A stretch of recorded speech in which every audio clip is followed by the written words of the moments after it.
प्रदेश का युवा है वो देश में सबसे ज़्यादा बेरोजगारी दर का सामना करने पे क्यों मजबूर है? मुख्यमंत्री जी से मैं जवाब मांगता हूँ। आज भारत सरकार और नीति आयोग मोदी सरकार क्यों कह रही है कि हरियाणा में सबसे ज़्यादा बेरोजगारी है? मुख्यमंत्री जी जवाब दें इस बात का।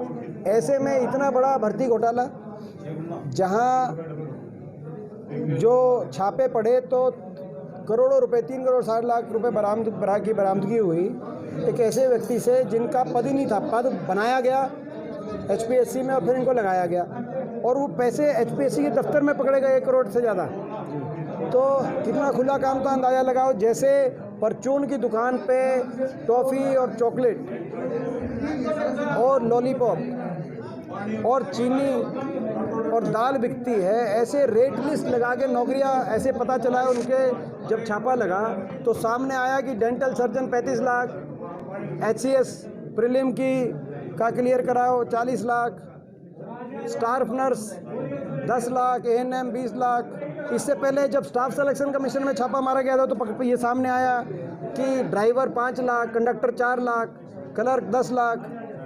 तो ये इस तरह का खुला खेल, परचून की दुकान में जैसे सामान बिकता है ऐसे नौकरियां बिकने के केंद्र बन गए एचपीएससी और स्टाफ सिलेक्शन कमीशन। तो ऐसे में हरियाणा का नौजवान कहाँ जाएगा?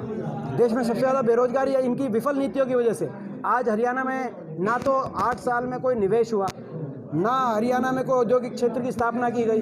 कहीं ना कहीं मैं समझता हूँ कि भाजपा की नीति देश में या प्रदेश में जो विपक्ष में मजबूत आवाज़ है, उस आवाज़ को कैसे निशाने पे लिया जाए, कैसे उस आवाज़ को कुचलने का प्रयास किया जाए, इस प्रकार की नीति पे लोग चलते हैं। हिसार पे मेन फोकस है, नारनौंद पे मेन फोकस है, पूरे हरियाणा पे फोकस है। 2 दिन नारनौंद में देखिए ये देखो, मैं समझता हूँ कि नारनौंद क्षेत्र से मेरा विशेष लगाव रहा है।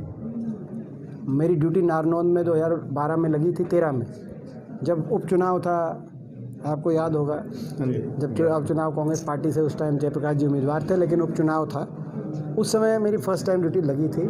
तो मेरे को जब तब से लेके आज तक, आप तो देख रहे हैं, आप तो 10 साल से, आप तो एक तरीके से आप लोग तो मेरे जैसे वो सहपाठी हैं, उस तरह के हैं।